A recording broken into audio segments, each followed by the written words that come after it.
Hey everybody, Barrett here, Respect of Tech. Welcome to the channel. Today we're going to be talking about a modern looking 11-channel amplifier from Summit Hifi. It's the A11 Gen 2, but this amplifier looks absolutely amazing and it also has a ton of power. It has a massive 10.1-inch screen with some really slick looking VU meters and spectrum analyzers. There are a few changes that were made from the Gen 1 to the Gen 2, and we're going to talk about that in today's video. For those of you that do follow the channel, you'll know that I have been using the A11 Generation 1 amplifier in my setup, and I did a review on it, which I'll link in the top right-hand corner of this video. But this new Gen 2 version really did make all of the right changes in all of the right places, so let's talk about it. All right, so let's get inside this box and see what the new Summit Hifi A11 Gen 2 amplifier has to offer. This thing is a beast. It's pretty heavy, guys. Lifting it over here, it's hard on the back. And it is double boxed. It's not in a crate like the previous generation. I don't know if you guys remember the unboxing of the previous gen or Gen 1. It comes in like a wood and metal crate, but that's not really needed. A double box like this with some nice styrofoam is plenty for an amplifier like this. I've never had an amplifier get damaged in transit in a package like this. All right, so now that we have the box open, on the top, you get a set of white gloves if you want to use those to handle the amplifier. I'm not going to use those because it makes it a little bit more slippery. And then on the top you have a trigger cable, 12-volt trigger cable. And then you have the instruction manual. And that's it. And then the amplifier itself is in this black sock. Now, in the first unboxing, I used this black sock to lift the amplifier out of the box and then set it down. Don't do as I do, guys. I heard that another guy tried that and damaged the amplifier. Yeah, so don't do as I do as I say. But I'm going to try and get this out of the box without wrecking anything here, and I'll probably use the sock again if it won't rip on me.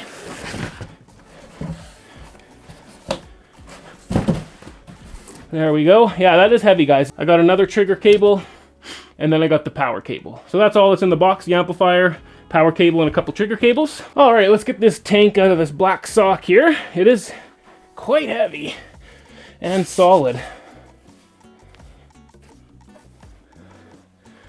And what I like about this Gen 2, I'll show you in a second here. There is a couple changes to it. One of the biggest changes is this giant screen on the front. If you remember, the previous version had a much smaller screen. This one is huge and I like it. Before we talk about the detailed specs and how much power this amplifier is putting out, let's talk about the elephant in the room, and that's that massive 10.1-inch screen on the front of this A11 amplifier. That 10.1-inch screen has a full HD 1080p resolution for clean and crisp animations. You have the option of 3 different VU meters or 6 different spectrum analyzers for a total of 9 different animations that you can have on the front of this amplifier. One thing I really like about the screen is that it does get quite bright, but it does have a dimming function, so you have different settings that you can have to make the screen actually quite dim, or you can turn it all the way off as well. So the massive screen is one of the main changes that they made from Gen 1 to Gen 2. Another change that you'll notice on the Gen 2 versus the Gen 1 is the indicator lights. They did have indicator lights on the Gen 1 to show you which channels were functioning properly and which ones weren't. If you saw a red light, the channel wasn't functioning properly. If it was a blue light, then the channel was functioning properly. Well, those lights are no longer on the Gen 2. Another change from the Gen 1 to the Gen 2, which is a really welcome change, is they've moved the 240 volt and 120 volt switch now to the back of the amplifier. On Gen 1, it was actually on the inside of the amplifier, so you'd actually have to take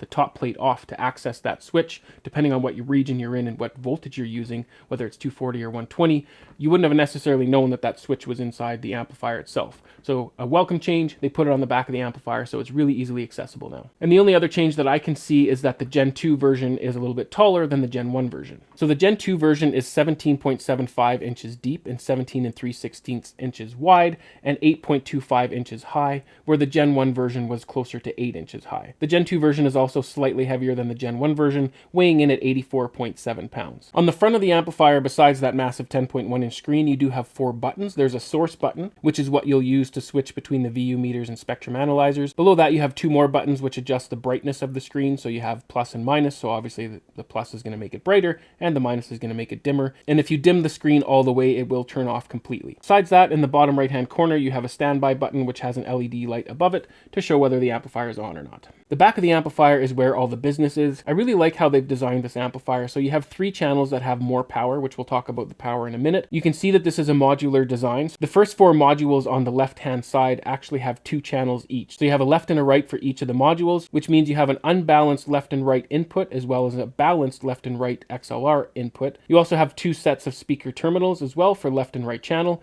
and that's for the first 4 modules, as you can see. And then you have 3 more modules which are a single channel. So you have 1 balanced XLR input or 1 unbalanced RCA input for those 3 channels, and then 1 set of speaker binding posts. If you keep moving to the right, in the top right hand corner you see a switch that says on or trigger, which is pretty self-explanatory. If you want this amplifier to turn on with a trigger cable, then you would turn that switch to trigger.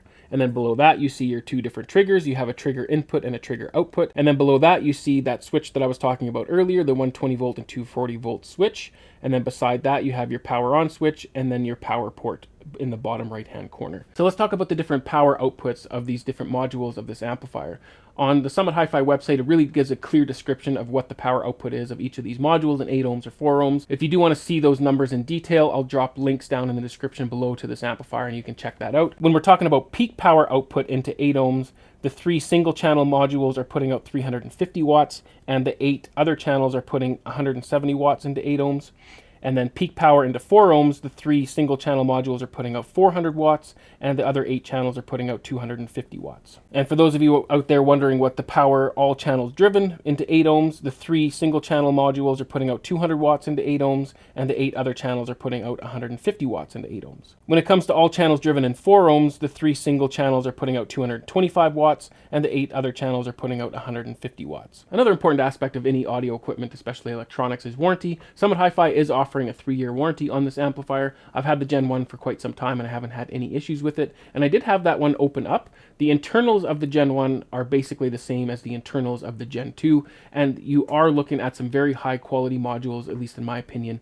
They're a very well built, robust amplifier. One really important spec that we haven't talked about with these amplifiers yet, and it remains true for Gen 1 and Gen 2, is that they're using 2 very robust toroidal transformer power supplies, which is going to give you clean, stable, reliable power to your speakers. And that explains why this amplifier is so heavy. You have those 2 toroidal transformers right in the front of this amplifier. So it is a little bit front heavy, so keep that in mind if you are going to be putting it in a rack. So we've seen that this amplifier really has some slick modern looks to it and it puts out a ton of power. But the other important thing that we need to talk about here is the price. We're looking at only 2,450 Canadian dollars or 1,975 US dollars. And I know that price isn't exactly on the budget side of things or for what a lot of you out there would consider budget. But if you think about what you're getting for that price point, it really is an excellent value. There's no other amplifier on the market like this that's giving you that massive 10.1 inch screen with some really slick looking VU meters and spectrum analyzers, while still giving you a ton of clean, reliable power with 2 toroidal transformer power supplies. With the amount of power that this amplifier is putting out, it's going to basically drive any speaker that you have on the market. It's 4 ohm stable. It puts out plenty of power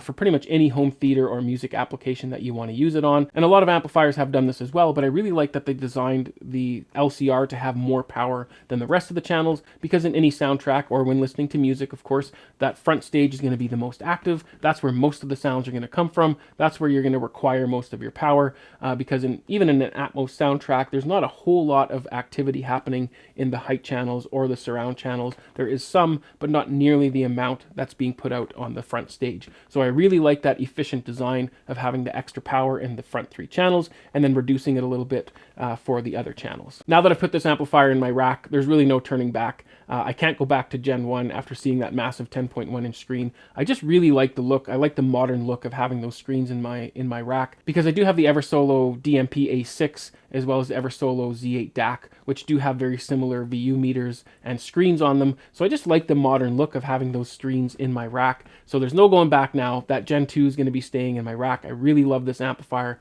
Plenty of power for all my speakers, and I just really love the looks of it, and you can't really beat that price when it comes to what you're getting in this amplifier. If you guys are interested in checking out more detailed specs about the A11 amplifier or its little brother, the A7, which is the 7-channel version of this amplifier, I've dropped links down in the description below. If you guys are interested in purchasing the A11 or the A7 amplifier, please do consider using my links. It doesn't cost you guys anything extra, but it really does help out the channel, so I always appreciate it when you guys use those links. Remember to enjoy your systems. I'll see you on the next one. Cheers.